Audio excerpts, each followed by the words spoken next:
Hey, this is Chris, keeping it real. A little update on your computer security, especially as it relates to being online. I just did a video, and it was way long, and so I'm going to start over and try to get the high points now that I remember what all the high points are. So to keep safe on the internet, first what you need to do is not click on any kind of email when you are not absolutely sure who the source is. If you're not certain, if you're not 100% certain, simply delete that. Don't even open it. Delete it, go to your trash, delete it again, make sure it's gone, and then you're done. Second of all, if you can, have your internet, your browser, your email provider, excuse me. If it allows you to disable images in incoming emails, make sure that is turned on. I have Fastmail out of Australia. By default, they turn off images. The reason they turn off images is because you can embed a lot of kind of different stuff in images. Hackers do, ransomware being one of them. And so if you disable images, that gives them one less avenue to get to you. Second is third way is not to open an attachment unless you're absolutely certain of the sender. Of course, that ties into the first point too. I mean, because basically, if you're not sure of the sender, you're just going to delete it. You're not going to be opening the attachment anyway. But even if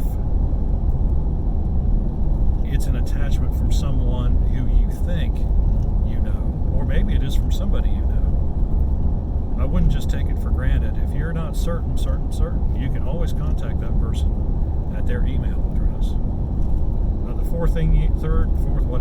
thing you can do is when you get an email that purports to be from someone, I always find it's a good idea, and something just doesn't look right to you.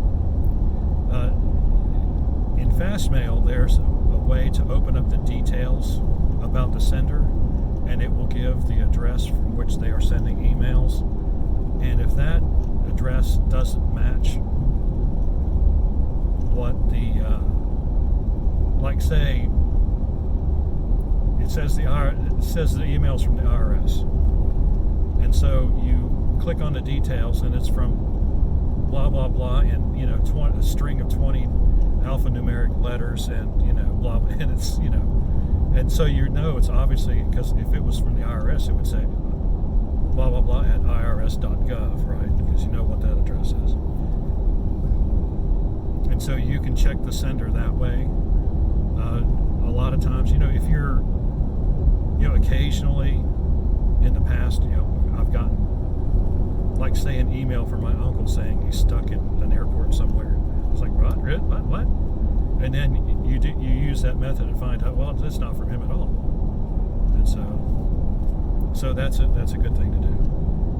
The next thing you can do is get a more secure browser, or you can use an ad blocker.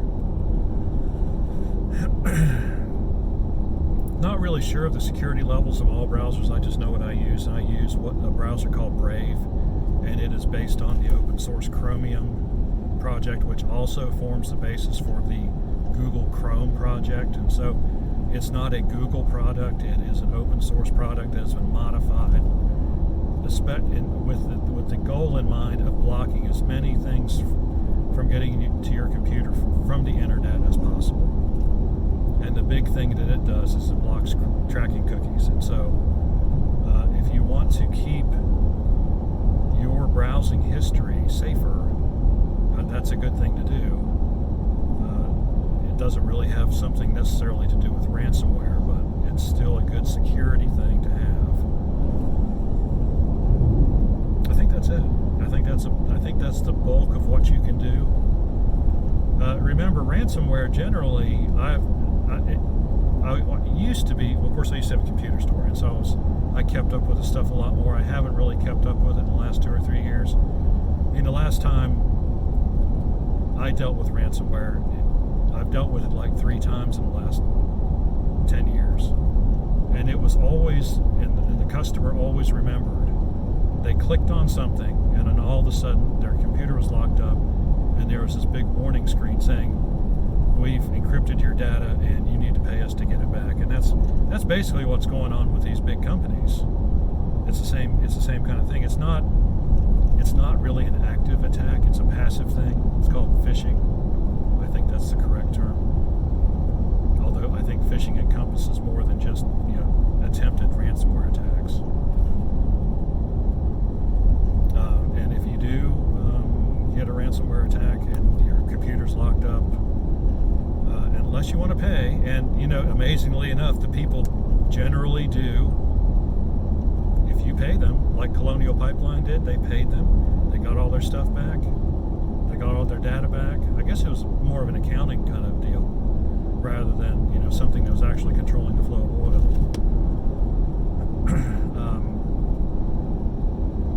Yeah, they'll get it because they want their money.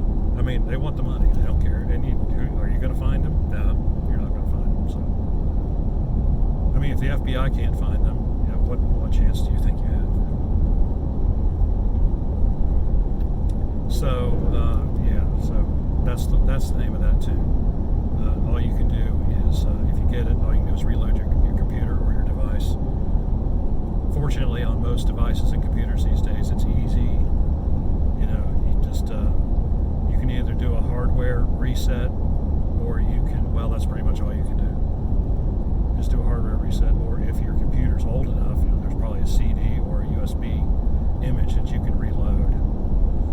And then, most things restore automatically from your online accounts. Most people have online accounts these days, so it's not the big deal it used to be, unless you have something on there that's really, really important and you haven't gotten around to backing it up, because people really still don't back up things the way they should.